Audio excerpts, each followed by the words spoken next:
Good afternoon. It's Tuesday, the 19th of May 2015. Welcome to UK Column News. I'm your host this afternoon, Brian Gerrish. With me in the studio behind the technical desk is Nick Green.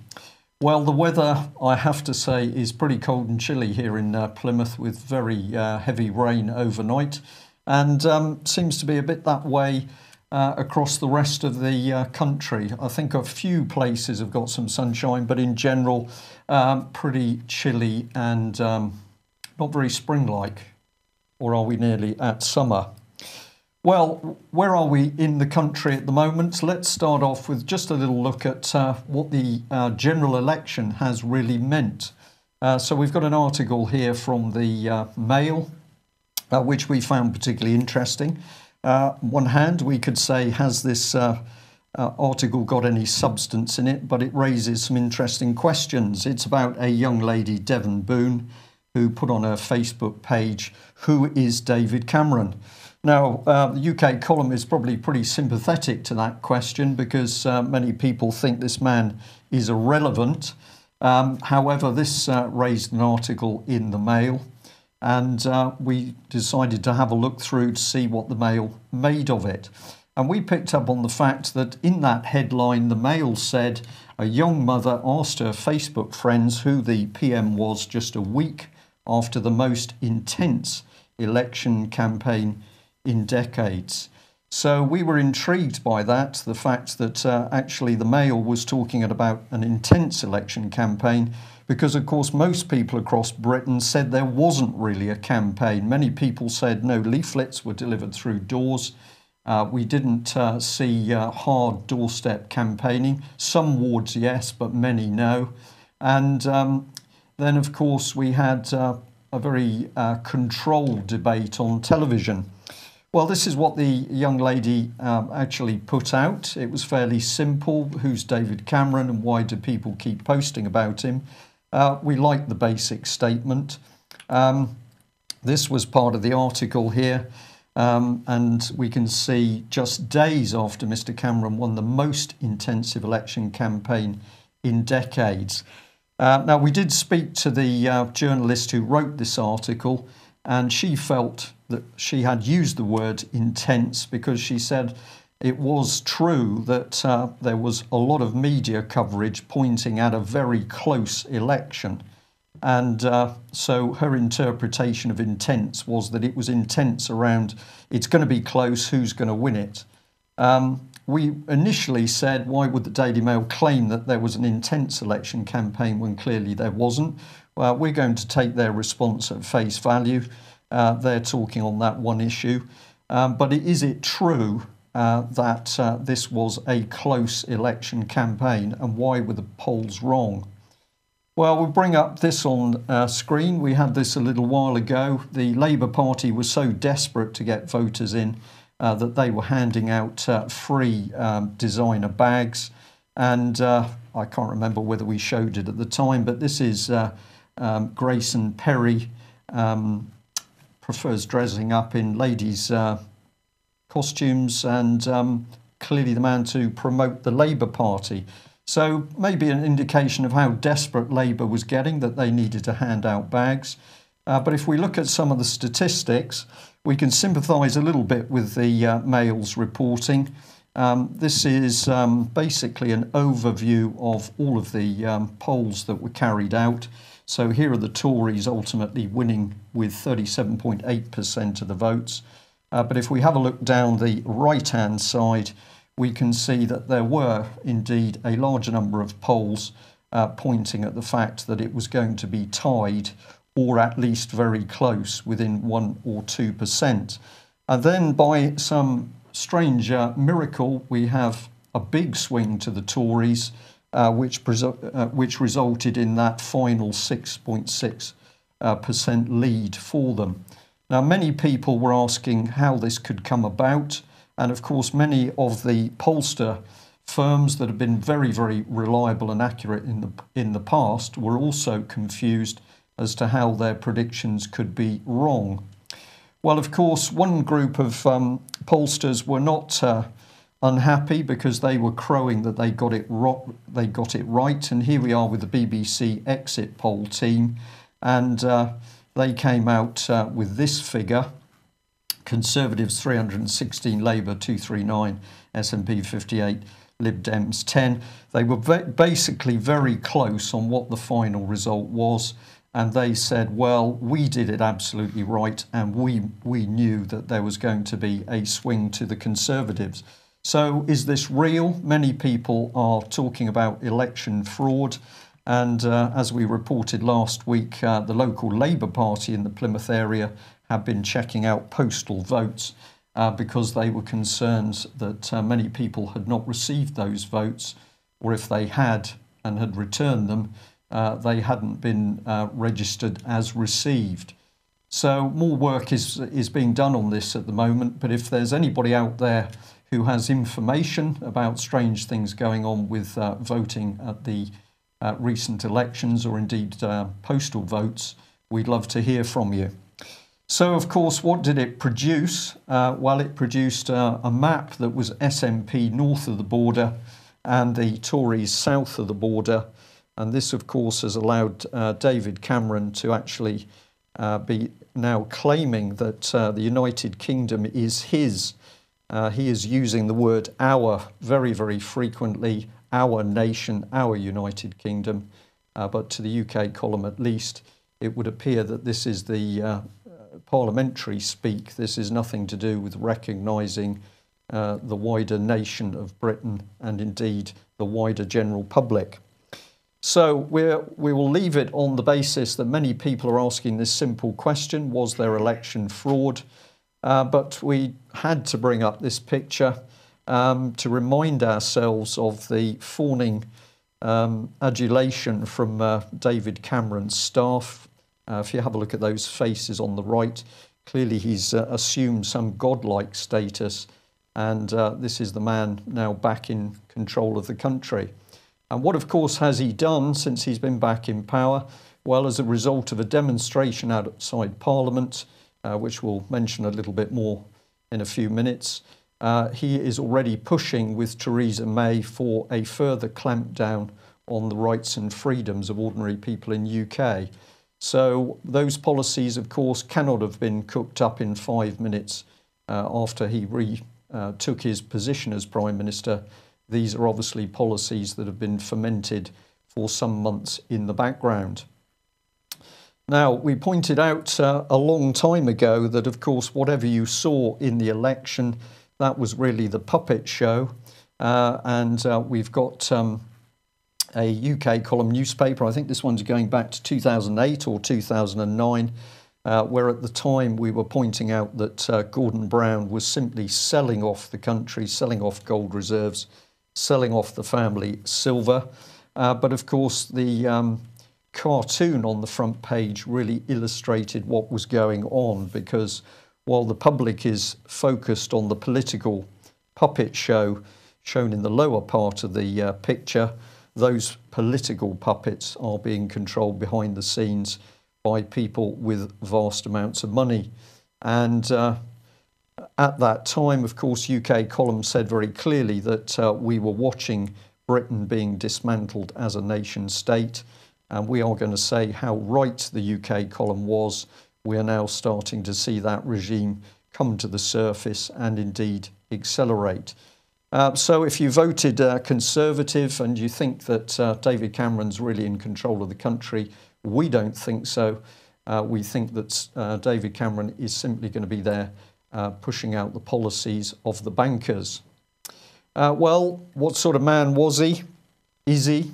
David Cameron, of course, receiving large amounts of money from financial backers. This was the Daily Mirror pointing out that he'd be handed some 3 million by rich backers. These are the people really driving the policy. But we've got more. He received 500,000 in donations, with another 200,000 going to his Witney constituency. So big money is calling the shots. This is nothing to do with the wishes of the voters. And of course, the Mirror kindly picking up as well on George Osborne declaring 330,000 in personal donations and another similar figure for his Cheshire Constituency Association. And we might as well mention Boris Johnson. And of course, this is a man who is building an enormous power base in London, and he can pull in donations of almost £600,000 here. So it's becoming ever more clear that really the party structure is finished. We've simply got a dictatorship being brought into power by big money from the global corporations. And we'll say once again, some very extraordinary people funding David Cameron in particular. Here we've got Pajo Zabludowicz and his wife Anita.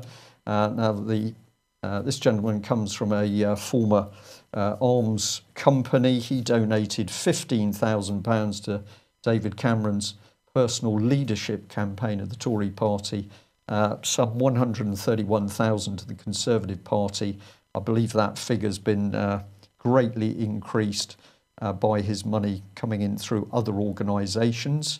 But of course, what sort of people are these? Well, Anita was running an art exhibition featuring Christ with an erection, and UK Column says, are we dealing with Christians, and indeed is David Cameron a Christian?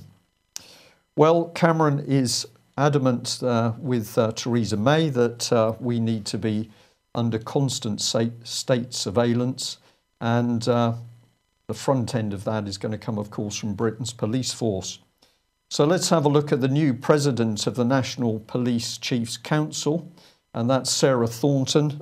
Sarah was formerly head of Thames Valley Police, and it was recently tweeted out here that NPCC, under her new leadership, is already boasting that crime is down. So what did they have to say? Despite challenges, we are by no means a service on our knees. Thanks to hard work and dedication of our officers and staff, crime is down. Now, this particular tweet was challenged by forpolicing.com, interesting organisation, which appears to be some form of consultancy think tank. But they weren't so convinced. They said, has Mike Penning taken over this Twitter? Hard work and dedication, yes. Crime down, question mark, really, question mark. To which NPCC came back with, no, not Mike Penning.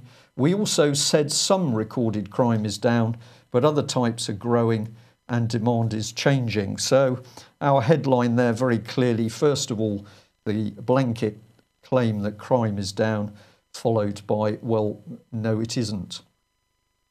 So this lady has immense power, and she's recently been making statements about the style of policing.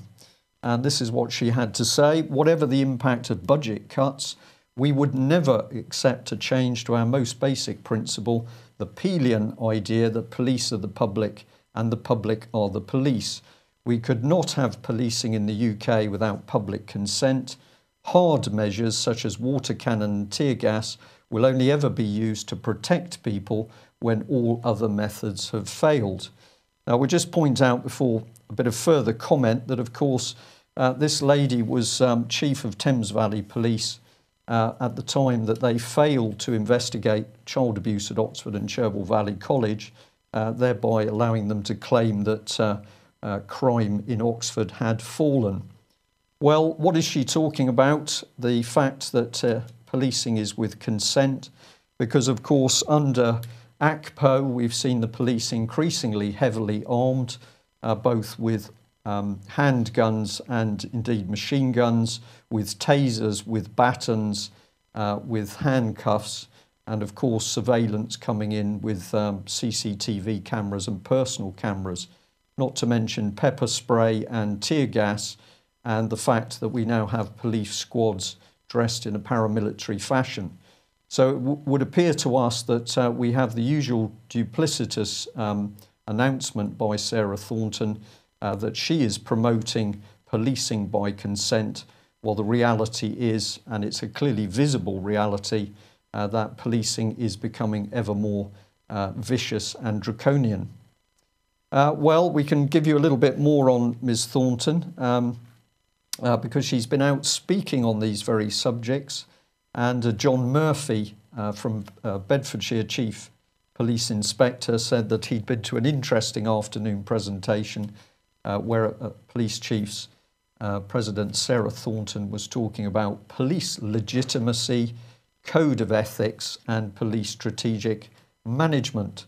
To which we'll just remind the public, of course, that when this very brave Asian stepped forward to report the abuse of white youngsters at Oxford and Cherwell Valley College, Thames Valley Police, under the hand of Sarah Thornton, failed to respond to 80 reports of abuse and indeed helped to bully and intimidate this gentleman to stop him making further reports of that abuse. Youngsters who came forward to talk about their abuse at Oxford and Cherwell Valley College were interviewed by the police. However, those interviews then disappeared into a fog of non-action, and only later did it emerge that the police were able to show by internal documentation that in fact no action had been taken whatsoever. So if you want to cut crime in Britain, do it as ACPO or MPCC, and that is simply fail to investigate the crime, and hey presto, the figures drop. Well, we've reported over several weeks that David Cameron is becoming increasingly squeamish over his position of Prime Minister. It was the UK column who exclusively reported that there have been discussions between David Cameron and the military police to bring in military police to add to his security team. Why would he need to do this? We think it's because David Cameron is fully aware at the speed at which the British public is waking up. So immediately after election, demonstrations on the street. These are some of the photographs circulated, in this case by the Mirror. And we're fascinated here that Cameron is in Parliament and immediately a violent demonstration breaks out. Some lead from Socialist Worker here. Clearly they had the funding for these banners. And as a result of the violence, David Cameron was immediately able to start nudging the public into supporting the surveillance state. Well, this is where it gets dangerous, because the Mirror is now publishing faces that have been taken off CCTV cameras. And what is happening here is the police would like to interview these people. So are they guilty of anything? Well, nobody knows. But however, their faces are now being broadcast all over the mainstream media as people who may have committed an offence. And one thing's for certain, their data has been recorded in the vast database of CCTV information. Now, have a look at this, because the Mirror went further and ran a video talking about the people present and the violence and the hate building on Britain's streets. Well worth having a look at this little video clip, because the gentleman with his back to you speaks very reasonably about the fact he's demonstrating, and he has a right to demonstrate in a so-called democracy. However, this gentleman in front of him gets very aggressive. And what is he saying? I lost a mate of mine in Woolwich, Lee Rigby. So a very interesting little video clip from the Mirror. And we wonder whether this is also a bit of nudging to help divide and rule within the community. We'll leave you to have a think about that. Well, this is the next part of it. The police boasting that counter-terrorism related arrests are increasing.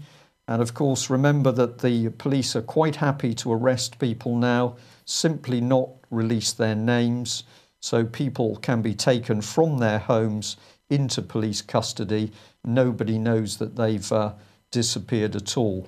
But here's the raw statistics clearly showing that police anti-terrorist snatch squads are out in force, and the numbers of people being arrested are increasing. At the same time, we've also got articles such as the Mail one here, which is saying that there is a greater focus on drones. Well, that is drones owned by the general public, and it would appear that the state is getting quite worried that the public can operate very sophisticated drones to watch what the police are doing, for example. And this article, we think, is another excellent nudge to turn the public against drones. So there's been a series of articles which are basically saying that drones, very sophisticated drones, are easily accessible. And what are they being used for? They're being used to get in and, for example, have a look at electric gates and fences in order to make it easier for burglars. So a drone was allegedly used to identify a property for a burglary in Suffolk, with the county's police force revealing it has investigated 16 varied incidents involving the mini helicopters in 18 months. So the state is going to use these drones to spy on us, but when the public is trying to use drones, well, of course, the public is using them in a criminal way. Do we believe this? I'm not convinced, but note the language here that the drone was allegedly used. So possibly another hype story. Well, a big story that's hit the media is over conditions on board Britain's nuclear deterrent submarines. And not surprisingly, the Guardian has taken a strong lead here with Trident whistleblower William McNally, who has now been taken into military custody. This is a Royal Navy submariner who decided to speak out about what he regarded as very dangerous conditions on board at least some of Britain's nuclear deterrent submarines. And he said there was a disaster waiting to happen. Now, initially, this man went on the run, but he eventually decided to give himself up. We can say that the Royal Navy has confirmed that he's been apprehended. He's now in the custody of Royal Navy Police. And as it says here, he's being afforded the duty of care that we give to all of our people. And the Royal Navy has disagreed with his subjective and unsubstantiated personal views, but we take the operation of our submarines and the safety of our personnel extremely seriously, and so continue to fully investigate the circumstances. Now, we're going to raise a question here, which is, are these dangerous nuclear submarines, or are we seeing great timing for a political need to get rid of Trident? Now, why should we raise this question? Well, we've done it because the UK column was talking about this issue several years ago. And let's have a look at this article. This is back in 2010, Supranational Banking Scam to Disarm Britain. The subheader there was, as our troops fight and die overseas, the Tory government is playing out instructions from the supranational banks to force Britain to integrate its military capability with Europe. The TUC was warning of massive job losses to the Plymouth dockyard, and we pointed out that the local Tory MP, Oliver Colville, appeared silent. Now, in this article, I'm just going to highlight it, but essentially up in that top corner, we were one of the few media outlets that were asking questions about the collision between ballistic nuclear submarine HMS Vanguard and the French ballistic nuclear submarine Le Triomphant. And this took place on the 3rd and 4th of January 2009. It was extremely significant because for one of Britain's bombers to have a collision on patrol was either crass negligence or something of unbelievable odds that these two submarines should collide in one part of the Atlantic Ocean. Now, our view on this was that there was more going on behind the scenes, and in the article we highlighted this in this section here. Now, what we pointed out that it was indeed the Guardian newspaper that reported on the 9th of October 2010 that a report had dismissed on both sides of the channel as speculation, and the Guardian said, therefore, it's probably true that the UK and France are negotiating an agreement which would see British nuclear warheads serviced by French scientists. And we went on to quote from the Guardian report because they said, well, this doesn't go far enough. because French defence analysts rightly say for this to happen, Britain would have to break its special relationship with America in this field.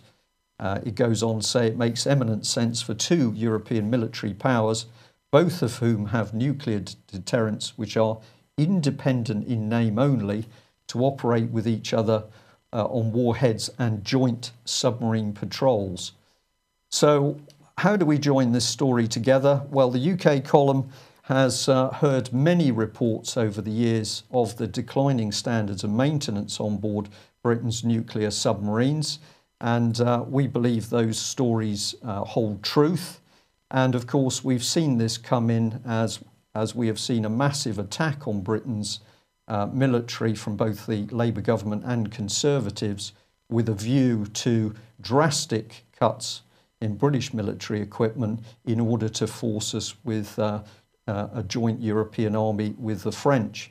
Now, under information that circulated even further back, it was European Union material which was suggesting that as Britain was subsumed into the European Union, we would be stripped of an independent nuclear deterrent, and that nuclear capability would be passed to the French. So, is the young British sailor telling the truth? From the information that I've read in the last few hours, I believe he is. And what is this telling us? That the government has neglected the maintenance on board these submarines, possibly putting both the boats and indeed the service personnel at risk. What is the agenda in order to bring safety as one of the topics for debate, as the SNP in particular calls for Britain's nuclear deterrent to go? We're going to look into this further and we'll report in the rest of the week, but it's more devious deals behind closed doors as far as we can see.